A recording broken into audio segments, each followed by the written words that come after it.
Praise the Lord!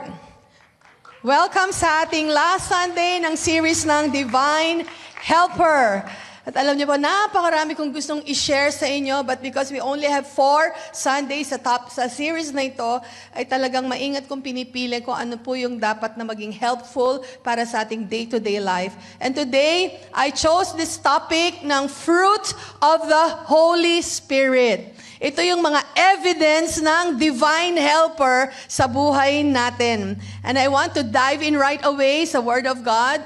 Let's open this in prayer. Lord Jesus, we thank you by your Holy Spirit. I pray that you will speak into our hearts. I pray, oh God, that you will, Lord, put these words deep embedded into our hearts, oh Lord, that we will put action, apply these words day to day sa mga buhay namin. Holy Spirit, move in our midst. In Jesus' name we pray. Amen. Napag-usapan natin these last few weeks, we have established that the divine helper is a person, the Holy Spirit is a person. We know Him dapat personally. And then the Holy Spirit transforms us. Tulad ng pag-transform niya sa buhay ni Philip. First, he was that who served sa mga widow. Naalala ninyo yon? And then he moved on, na-transform ang kanyang purpose sa buhay, nangaral siya, and then the Lord Jesus Himself led him to be a preacher. Nag-iba siya ng direction.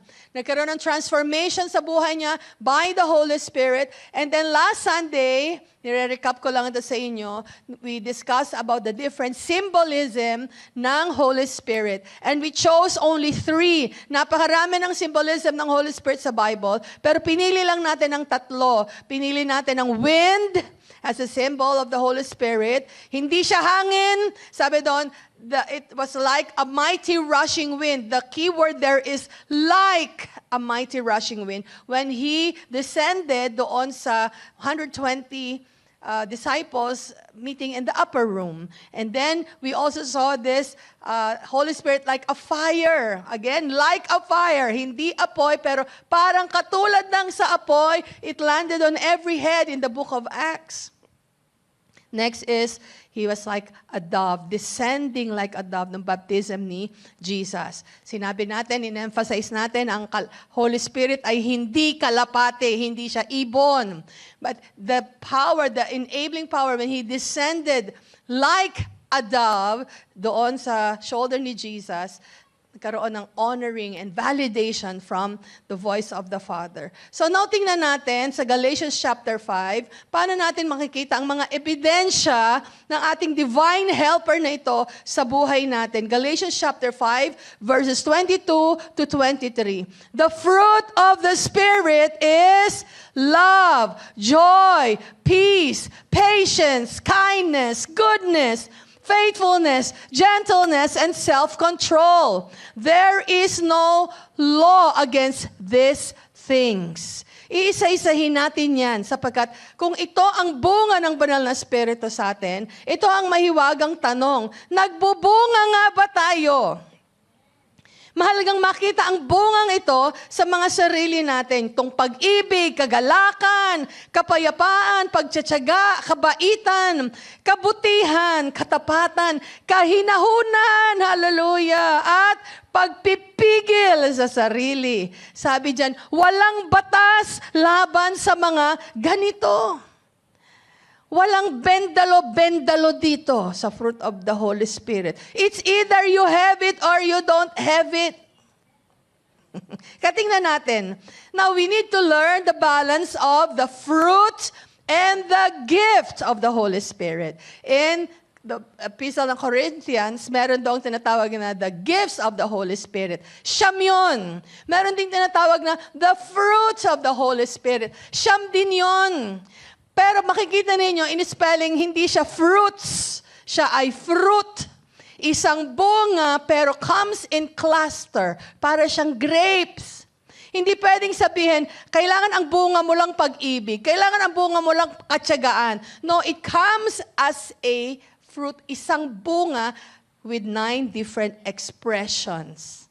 Alright? So, hindi natin pwedeng sabihin, pipiliin ko lang ang bungang gusto ko. Kasi ngayon, ayokong maging mahinahon. Ayokong maging mapagtimpi. Ayoko magkaroon ng self-control. Doon lang ako sa love. Doon lang ako sa peace. Gusto ko lang joy. Ganyan. Hindi tayo pwedeng mamili doon. Dapat lahat yon ay nakikita sa atin ang bungang yan. Alright? So tingnan natin, the greatest proof is not how loud you worship. Hindi to sa usapin ng gaano kagandang boses mo, gaano kataas ang iyong kamay pag nagsasamba ka. Because we are not accepted on the basis ng ating gifts. We are accepted by our fruit. Kaya sabi sa Matthew, by their fruits you shall know them. Makikilala mo ang totoong Kristiyano sa pamamagitan ng kanyang bunga. Sabi sa Matthew 7, I think we have a verse dyan, verses 21 to 23, the Lord Jesus said, not everyone that says unto me, Lord, Lord, shall enter into the kingdom of heaven. Hindi daw lahat ng tumatawag sa kanyang Panginoon, Panginoon ay makakarating sa kaharian ng langit. But he that doeth the will of my Father. Many will say to me on that day, Lord, Lord, have we not prophesied in your name? Sinasabi dito yung mga listahan ng mga gifts. Hindi ba kami nagpropesiya sa kanila? Hindi ba kami nagpalayas ng mga masasamang espiritu? And in your name we cast out devils, and in your name done wonderful works. Iniyayabang ng taong ito ang kanyang mga galing, ang powers, ang kapangyarihan. Pero ang sabi dito ni Jesus, away from me, you workers of iniquity. Hindi ko kayo nakikilala. Bakit sinabi yon? Dahil hindi nakikilala ang isang tao, tinatanggap sa pamamagitan ng kanyang galing o talino. Sa langit, hindi pagalingan, pasunuran. Kaya kung sabihin, mas magaling ako sa'yo, ikaw, ito lang ang talento mo. No, gaano ka sumunod sa Diyos? Yan ang tunay na laban. Alright? So, the true evidence ng divine helper sa atin is the transformed life. Na bago ang ating mga ugali. Kaya isa-isahin na natin tong siyam na to at excited na ako malaman, magsikuhan kayo dyan kung ito ba ay tunay na nagiging bunga na sa inyo o bubut pa itong bunga na to. Di ba? Nakakita na kayo ng bunga ng mga bayabas. Pinipitas nyo kahit hindi pa nga ready. Maaring nagbubunga, pero hindi pa full mature yung bunga na yon. Getting there, but at least may bulaklak na. O at least, sumisingaw na ang kabaitan sa'yo. Dati malditang-maldita ka. Pero nakikita na ngayon, aba, nababago na si sister. Alright, tingnan natin ha. So I want to highlight, para i-present ko to sa inyo, how each fruit is developed in contrast. Pag sinabing contrast, yung opposite niya. Pag pinag-aralan natin yung opposite nito, nadidevelop yung bunga. Kasi nadidevelop ang mga bunga ng banal na spirito if it's under pressure. Hindi sa comfortable environment. Bagamat magbubunga ang isang puno, pag siya ay nakatanim ng maayos, nakatap sa tubig, abiding. Yan yung blessing ng abiding. Natural, tunay na magbubunga isang tao when we abide in Christ, not by striving. Hindi yung parang pumipilit o trying hard. But it's about staying in the Lord. Abiding in Him. So, tingnan natin yung pressure na mga moments sa atin at kung paano mamumunga itong mga bagay na ito. Tingnan natin, point 1, point 2, point 3. Hinati ko sa siyam ang mga bungang ito. Tingnan natin. Point 1, tingnan natin, the divine helper changes our hearts. Ayan. Ayan yung bunga ng love, joy, and peace. Okay? Binabago ang ating mga puso. Then, binabago din yung ating mga pagtugon or the Holy Spirit, the divine helper changes our response. Ano naman ang response na inaasahan sa atin? Mapagpasensya, kindness, goodness. Okay? So, first, the Holy Spirit changes our hearts, love, joy, and peace. Second, the Holy Spirit wants to change our response. Patience, kindness, goodness. And then number 3, the Holy Spirit wants to change our walk. Yung lakad natin. Maging tapat, faithfulness, yung meekness makita sa atin, and temperance. Alright? So, hinati-hati sa tatlong hati. Again, this month of July, ay teaching. Baka yung iba sa inyo nalulula. Ang daming mga information. But this is what you get here sa pulpito. Alright. So tingnan natin, love. Ano ba itong tunay na pag-ibig? Huwag kayong kumanta ng Lunes nang tayo'y magkakilala.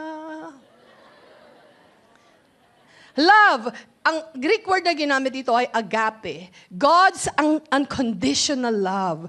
Love that chooses. Love that sacrifices. Love that keeps giving. Ito pala ang bunga ng pag-ibig. Romans chapter 5 verse 5 sabi rito, the love of God has been poured into our hearts through the Holy Spirit. Yung pag-ibig daw ng Diyos binuho sa atin ng mga puso sa pamamagitan ng Espiritu Santo na pinagkaloob sa atin. Notice that we cannot produce the agape by personality. Hindi natin pwedeng sabihin, personalidad ko na, mapagmahal talaga ako. Kahit sino pwede ko ibigin. Dami mo iniibig. Malaki ang puso ko sa iisa. Kailangan marami. May ganong tao. Kaya pa niya, kasya pa, marami pa. It is poured by the Holy Spirit. So, hindi natin na ma-manufacture ang agape. It is God-given na po-produce itong bunga na ito. So, paano na-develop ang bunga ng pag-ibig sa buhay natin? If love is developed through loving those who hate and despitefully use us. Aray ko. Nadidevelop ang bunga ng pag-ibig sa mga taong gumagamit sa inyo lang. Ginagamit lang kayo, nagagalit sa inyo. Titingnan mo kung lalabas yung tunay na pag-ibig. Love grows when you choose to love the difficult people. Kaya pag komportable buhay mo, walang umaaway sa'yo, hindi nadidevelop yung love. Alam niyo na. Sabi niya, ganun pala. Pag masyadong masaya buhay, paano mo malaman na nagbubunga ang pag-ibig kung wala namang pagpapraktisa ng pag-ibig na yon? Nakuha niyo ba? Kaya pinili ko yung pag-present sa inyo in contrast.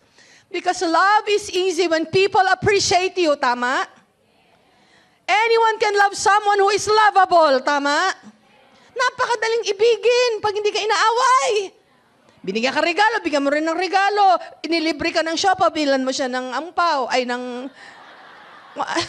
ano man yung pwede mong ibigay sa kanya. But the love of Christ appears when people hurt you. Sinong nakasakit sa'yo at sinabi mo pa rin, sige, pipiliin ko pa rin mahalin tong taong to. Di ko siya gagantihan. Dahil madaling magmahal sa taong mabait.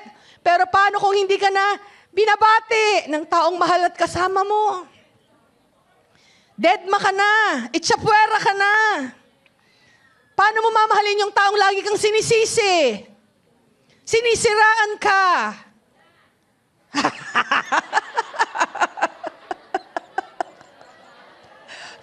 Kita-kita ko yung mga mukha niya. Yan! Parang may kaaway agad. Diba? Pag-ibig, sister, pag-ibig. Pagbungahin natin. May kamag-anak ka na puro hingi pero walang appreciation. Paano mo mamamahal? Hindi ka maalala na pasalamatan. Doon sinusubukan ang bunga ng Holy Spirit. Pero hindi ibig sabihin na approve ka sa ginagawa nila. Ayaw mo lang talagang hayaang sirain ng galit ang puso mo. Hindi ka parang saludo sing nagawa mo, hindi ka appreciative. Hindi ganon. Ayaw mo lang maapektuhan ang bunga sa iyo na nanakawin ng iyong mga mahal sa buhay kung minsan. Hindi naman lagi-lagi. Minsan hinahayaan mong agawin nila yung namumuo ng bubot pa nga lang yung pag-ibig. Napitas na agad kasi galit ka na agad. Hindi na-develop. PH, I failed. Talagang, hayaan mo nang walang bunga. Ganyan ang mga sinasabi ng iba. Praise the Lord. So may kasambahay ka minsan, nakasama mo, mahirap pakisamahan. Paano yun? Yung bunga ng pag-ibig na yon. Anong natural reaction doon? Siyempre nakakainis, hindi ba? Naisip mong, gantihan ko kaya to. Hindi niya kinuha yung sampay, wag ko rin kunin yung sampay ko. Ganyan ang mga... Ayaw mo magluto, hindi rin ako magluluto. Ayaw mo maglinis, ayoko rin maglinis. Gantihan, walang pag-ibig doon. Pag namumunga ang pag-ibig, hindi ka nilibre, ilibre mo. Hindi ka binayaran, wag mo singilin. Hamo siyang magtaka ba, hindi ako siningil. Di ba? Kakaiba yon. Fruit of the Spirit is I will still choose to walk in love. Ano nga ulit yung love na sinabi natin? Love that chooses, love that sacrifices, love that keeps giving. So hindi mo kailangang mahalin ang ginagawa nila, pero pinili mong mahalin sila dahil minahal ka muna ni Lord. Tayo minahal muna. Kaya dahil tinanggap natin yung pag-ibig na yan, kaya nating ibigay yung pag-ibig sa iba. Yan, i-apply mo yan ngayon sa buhay mo. I-apply mo sa asawa mo. I-apply mo sa boyfriend mo, sa girlfriend mo. I-apply mo sa kasambahay. Sa katrabaho mo. Sa kapitbahay mo. Correct. I-apply natin yun kasi ebidensya yun na tayo may divine helper. Hindi natin kaya kung tayo lang, pero dahil isinusuko natin ang buhay natin sa Kanya na humuhubog sa atin para tayo mabago, then we welcome that grace, the ability to love. Amen. Puno ba kayo ng pag-ibig ngayon? Sana nga. Number 2, joy. Tingnan natin itong joy. Ang Greek word na ginamit dito ay kara. Ibig sabihin, deep gladness, not happiness. Because happiness depends on happenings.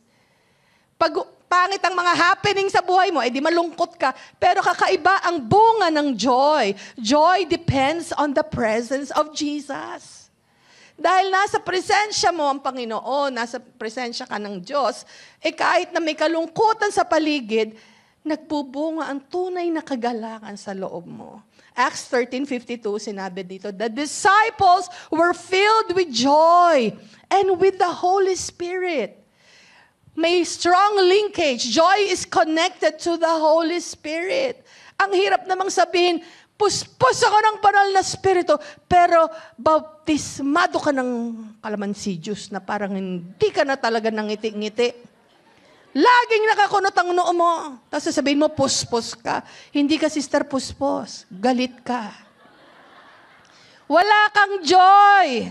So paano nadidevelop ang bunga ng joy? Because joy grows during seasons of sorrow. Mga kapighatian, sa mga dalamhati, sa kabiguan. Doon pala nadidevelop ang bunga ng joy. Hindi dahil sa magaganda lang ang nangyayari sa buhay mo. Akala mo joy na yon. Ang tunay na joy, lilitaw. Pag nandun ka, may namatayan ka. Nandun ka, may napa-ospital ka. Anong magagawin mo? Kaya sabi sa Nehemiah, the joy of the Lord is our strength. Napapalakas tayo ng bunga ng joy na ito. Because joy is the presence of God inside your pain. Hindi ibig sabihin wala kang pain. But you are in God's presence in the midst of your pain. May nasaktan na ba dito sa inyo? Taas ang kamay. Lahat tayo nasaktan na. Hallelujah. Huwag na lang umamin yung iba. Listen to this. Minsan umiiyak ka bago pumasok sa trabaho. Minsan namimiss mo ang anak mo. Birthday ng pamilya mo, graduation ng panganay mo, pero ang layo mo. Hindi ka makauwi nung namatay si nanay. Hindi ka nakapagpadala nung na-ospital si tatay. Nagwawala ang anak mo, nagre-rebelde. Tumutulo na lang ang luha mo kahit humihigop ka ng sabaw. Relate ba kayo dyan? Pero kahit umiiyak, nagagawa mo pa rin magsabi, Lord, salamat po. Yan ang may true joy, yung fruit ng joy na yon. Yan ang supernatural joy. Hindi ka nagdaramdam sa Diyos. Sa gitna ng maraming kabiguan, dalamhati at sakit sa buhay. Hindi lang ang ngiti mo ang ibig sabihin ay wala kang problema. Ang umingiti. Ay, wala problema si sister, ang saya-saya. Naka-make up. Ganda ng bag. Hindi ibig sabihin wala yung problema. Meron dito sa inyo 12 hours nagtatrabaho, hapit ng hapit, puro overtime. Tama, pag-uwi, video call sa pamilya. Yan ang style natin, mga OFW. Pagkatapos nun, tahimik na umiiyak. Di nila alam, di ka na kumakain. Di nila alam, huli mong padala mo na yon. Sige anak, pangako ka ng pangako. Oo anak, papadala ko anak. Sa birthday mo. Pero wala kang ang pamasahe, papunta sa simbahan. Pero, kinabukasan, umaawit ka pa din ng papuri at pasasalamat sa Diyos. Kasi hindi yun ay kaplastikan sa buhay natin. Gusto nating ibalik yung pasasalamat. Yun ang joy of the Holy Spirit. Yeah? Kaya ang saya ng mundo, hindi nakadepende sa circumstances. Kasiyahan natin. Yung mundo, nakadepende siya sa mga happenings around you. But the joy of the Holy Spirit is in the presence of Jesus. Komprendo? Love, joy, tingnan natin ang peace. Peace, ibig sabihin nito yung fruit ng wholeness. Inner rest. Magulo sa paligid, magulo sa bahay ninyo, nag-aaway-aaway si madam, si sir, si ama, lahat. Pero may inner peace. Aba, nagbunga ang fruit ng Holy Spirit sa'yo. Nothing is missing, nothing is broken. Whole, yan ang peace. Wholeness, shalom. Jesus said, my peace I give to you, sabi niya sa John 14, not as the world gives. At the same chapter, ginamit yung word na divine helper, dyan sa John chapter 14. So nabanggit ko na nadidevelop itong mga bunga through contrast. So what's the opposite ng peace? Sige nga, exam. Anong opposite ng peace? Chaos, kaguluhan. So the fruit of peace is revealed in chaos. Malalaman mo kung may bunga ka ng kapayapaan, pag nagpapanik lahat sa paligid mo at nabalitaan mong may cancer ang isang miyembro ng pamilya. Ay, Diyos ko, may cancer! Tinawag sa'yo, anak, may cancer! May cancer! Lahat na kayo nagpapanik. Wala pang bunga ng peace. Kaya, ang bunga na ito ay signature strength to ng dapat na mga malalayo sa pamilya. Hingin niyo tong bunga ng peace na ito. Kasi hindi ka parang yung nervyosa. Namamawis ang kamay ko. Eh bakit namamawis? Hindi mo naman kontrolado ang buhay. May ooperahan bigla. May maiilit na bahay bigla. May napuputulan ng kuryente bigla. Tapos yung sa bigla-bigla, ikaw ang tinawagan bigla. Mars, kumusta ka na? Nabigla ka rin. Fruit of peace. Huwag kang magpapabigla. Hazel, relax. God sent His Son Jesus, the Prince of Peace. My peace I give to you. My peace I live with you. Not as the world gives, but I give unto you. Gusto niyo ba tong fruit na ito? Hinog na ba yan? Hinog na ba yung bunga na yan sa buhay ninyo? Kapag na-delayed ang sahod, hinog ba? Hilaw! Kapag nawalan ka ng trabaho, hinog na ba yung bunga ng peace? Kapag may medical report ka na nakakakaba, di ba ina-exam tayo rito once a year? Buntis kung buntis, ganon. Titingnan kung ikaw may HIV, kung lahat, chinecheck. Tapos yung result mo, nakakakaba, may kulani lang, naging bukol, naging cancer. Kala mo lang kulani yun. Namumunga ba tong peace na to kapag may problema ang anak mo sa Pilipinas? Kapag lahat sila nag-iiyakan na, pero ang bunga, ikaw ay kalmado. Yan ang peace. Wow! Bakit si ate kalmadong-kalmado? Hindi ibig sabihin wala kang problema. May problema. Pero dahil kilala mo ang Diyos, kasama mo siya. May kasama ka, di ba? Nakita natin yung ating stinger.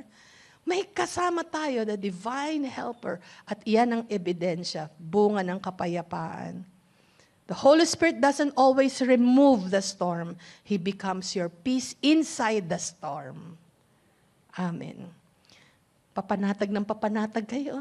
Ramdam nyo, kinakalma-kalma yung inyong mga muscle. Kahit mag-amen, di nyo na kaya. Kumalma eh. Kita nyo? Ninanamnam nyo yun. Kasi dapat to namnamin. Love, joy, peace. The divine helper wants to change our heart. Now, tingnan natin, the divine helper wants to change our response. Yung pagtugon natin, yung mga reaction natin. With patience, kindness, and goodness. Okay? So, maturity is tested not when life is easy, but when people become difficult. Ano tong patience na ito? Ito ay simultaneously ginagamit yung long-suffering. Patience ay parang simultaneous long-suffering din. Or long temper. Pag sinabing short temper, maikli ang pamutol, maikli ang pasensya, hindi yan patient na tao. Okay? Sabi sa Romans chapter 5 verse 3 to 4, ikinagagalak din naman natin ang mga kahirapang ating itinitiis. Ba't ba nakakagalak yun? Nasa Bible, oh. Kinagagalak din naman natin ang ating mga kahirapang tinitiis. Sino nagagalak pag may kahirapan na tinitiis? Taas yung kamay nyo. Binasa ko to, hindi ako maka-amen eh. Amen ba yan? Pero sabi rito, dahil alam nating ito'y nagbubunga ng pagtsatsaga. Andun pala yung pangako doon. At ang pagtsatsaga ay nagbubunga ng mabuting pagkatao. At ang mabuting pagkatao ay nagbubunga ng pag-asa. Pero hanggang ngayon, wala pa rin tayo pasensya. Pasensya cookies, yan, meron tayo. Pero pasensya, kaya kailangan ma-develop ang bungang ito sa atin ng long suffering. Naiinip tayo pag hindi ka sinasagot ng kateks mo. Ang tagal naman sumagot mo. Balibag ko na to eh. Pag maghihingi ng padala, ang bibilis. Pag nangungumusta ako, walang mag-reply. Di ba minsan ganon? Ang bilis nating tumugon. Wala tayong pasensya. Matagal ka nang naghihintay ng promotion o breakthrough sa negosyo. Matagal ka nang naghihintay ng approval sa PR application mo. Aray ko. Na-reject ako twice. Naiinip ako, hindi ako ma-approve. Ayaw yata sa akin ng Singapore. Okay na rin. Laging reject. Pasensya. Long suffering. Pagtitiis. Matagal ka nang naghihintay na maibalik na ulit yung asawa mong hiniram. Oh Lord, kailan ibabalik? Pasensya. Minsan gusto mo na sumuko, pero nagbubunga daw ng katsagaan na na-develop sa mahabang panahon ng may pinagtitiisan. Mahirap pa-develop ang patience pag walang pinagtitiisan. Kaya sabi ng Holy Spirit sa atin, huwag kang bibitaw. Huwag kang bibitaw. Kapit! Tiisin mo, long suffering. Kaya nga long suffering, to suffer long. May iba pa bang description dyan? Andiyan na lahat ng mga words, mga hints. Kaya sinasabi sa atin ng Holy Spirit, huwag kang bibitaw. Let's see kindness. Ano naman tong kabaitan? Simultaneous ginamit ang word na gentleness o compassion. Ito yung practical goodness. Hindi lang ibig sabihin yung nice, ngingiti-ngiti. Oh, yung bait, nice. Hindi ganon. May action na kindness to, na goodness o gentleness. Okay? Saan to mapapractice? Again, anong contrast? Sa mga taong rude, sa mga taong bastos, walang modo, sa mga taong hindi mapagpasalamat, ungrateful, unthankful, you will still choose to be kind. Lord, may bunga ba yan sa akin? Nung inaaral ko to, ako mismo sinasabi ko to, gosh, Lord, I am a work in progress. Baka minsan nawawala na yung kabaitan sa inyo. O, di ba? Sabi ng isa, yes, Lord! Kasi totoo naman, kung aamin tayo, nakakalimot na tayo, hindi na nagbubunga ang Espiritu sa atin. Anong sabi? A gentle answer turns away wrath, sabi sa Proverbs chapter 15, verse 1. Hindi lahat ng laban kailangan nating sagutin. Hindi kailangan lahat replyan, hindi lahat ng comment o chismis kailangan patulan. May customer ka na sumisigaw, nasa FNB ka nagtatrabaho. May employer ka na ang taas-taas ng boses, tinaasan mo rin ang boses. Mas mataas ka, diva ka, birit mami ka. Kala nila, sila lang marunong sumigaw. Pero kasama sa trabaho mo, ang hirap din. Bastos, walang modo. Ayan, kindness, bunga. Mabait ka pa rin ba sa taong ganon? Inapakan ka, hindi man lang nag-sorry. Nang hiram sa'yo, hindi nagbayad, galit pa nung sinisingil. Nagkita kayo sa Lucky Plaza, kind ka pa rin ba? Eh, gusto mo magbunga doon? Kindness, kindness. Ang bait, bait, bait, ang bait. Pinili mong maging mahinahon. Yan ang gentleness or kindness. Hindi yan kahinaan. Iyon ay bunga ng banal na spirito. Hindi ka mahina pag di ka gumaganti. Hindi ka mahina pag di ka nakipagbangayan o nagreplyan. Yung parang feeling mo nakalamang to, nakapag-post sa Facebook, ikaw hindi ka makapost. Nag-deactivate ka pa para hindi mo makita. So, ang taong palasigaw, mahina yun. Kala niya malakas siya. Mahina ang taong sigaw ng sigaw. Malakas ang taong kayang kontrolin ang kanyang sarili. May bunga ng kindness. Gentleness. Totoo ito. Punta na tayo, may 3 pa. Goodness naman. Ano bang pinag-iba niyan? Itong goodness na sinasabing bunga na ito ay moral excellence. Sa original translation, ginamit dito ang choosing righteousness.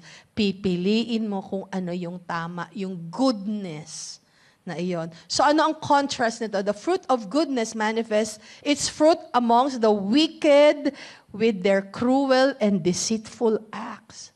Hindi lang ito basta kasamaan. Talagang malademonyong kasamaan ito.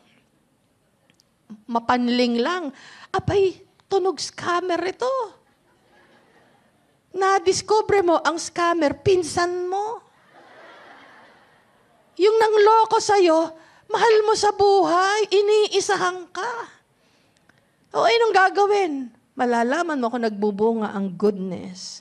Pag may nagsinungaling sa'yo, may nanloko sa'yo, nang abuso sa kabutihan mo, sa kabaitan mo. Ayan. Pero hindi mo hinayaang baguhin ang kasamaan nila, yung kabutihan ng puso mo. Huwag kang pa-apekto doon. Sabihin mo sa katabi mo, huwag ka na kasi pa-apekto doon. Baka sakaling matapatan mo, may pinagdadaanan. Last na, dali, tapusin na natin ito. The Divine Helper wants to change our walk, yung ating lakad. Ano tong 3 bunga na to? Faithfulness, meekness, and temperance, o yung self-control. Faithfulness, ito yung dependability or reliability. Pwede rin tawagin itong yung loyalty ng isang tao. Ang tanong dito, can God trust you? Yan yung bunga ng, ay, tapat itong taong to. Mapagkakatiwalaan na siya ng Diyos. Hindi lang ng Diyos, ng tao din. Aba, mapagkakatiwalaan to ng tao. This faithfulness, the faithfulness that remains kahit ikaw ay binitray. Pinagkanulo ka ng best friend mo. Tinalikuran ka ng mga taong pinakain mo, minahal mo, nilibre mo. Binigyan mo ng mga pang-shopping. Mga leader mo, iniwang ka. Aray ko. May kaibigan na nagtaksil sa'yo. Taksil! Ikaw pa yung siniraan. Titigil ka na ba? Ang taong may bunga ng katapatan, hindi ka titigil. Lalo ka magtutumulin. Because faithfulness is not based on people. It is based on your commitment to God. Sa Diyos tayo nag-commit. And then meekness. Ano tong bunga ng meekness? This is power under control. Yung kahit alam mong kaya mo siyang suntukin, yung power na yon, tiniklop mo. Yung kamao mo, nilagay mo sa bulsa. Hindi naglanding sa ibang muka. Because meekness shines when confronted by anger to which one does not respond. Yan ang kababaang loob, kaamuan. So meekness is not weakness. Sinong nag-describe na siya ay meek? Si Jesus, sabi niya, "For I am meek and lowly in heart." Kaya gusto ni Jesus maging kawangis niya tayo. Sabi niya, "I am meek and lowly in heart." Hallelujah. Kaya ang lahat ng bungang ito, gawa ng banal na Espiritu sa atin, ay para maging kamukha tayo ni Jesus sa ating asal, sa ating isip, kung paano tayo lumakad sa buhay na ito. Again, hindi pagalingan sa kingdom of God. Kung hindi gaano mo sinunod ang salita ng Diyos, yung mga nais niya sa buhay mo. Last is self-control. This is power over yourself. Power over yourself kasi marami kang mga appetites. Ano yung appetites? Gana. Gana sa pagkain. May gana kang mag-shopping. Ano pa yung mga gana mo? May gana kang manood ng mga Korean. Anyong. Pero meron din tinatawag na unrestrained appetites. Ito yung unrestrained lusts. You are lusting over something. Hindi ka na napipigil. Wala nang nakakaawat sa'yo. Kaya nais ng Diyos magbunga tayo sa area ng self-control o yung temperance. Lagyan mo ng boundary. It's okay. The musician, you can play that music. Pwede mo siyang lagyan ng boundary. This has to end. Kasi alam mong hindi makakabuti sa'yo yun. Gusto mong patuloy na yumabong yung mga bunga na ito sa iyo. Kahinahunan, kaamuan, kabaitan, pag-ibig, kagalakan, kapayapaan, pagpipigil sa sarili. Di ba? We are all works in progress.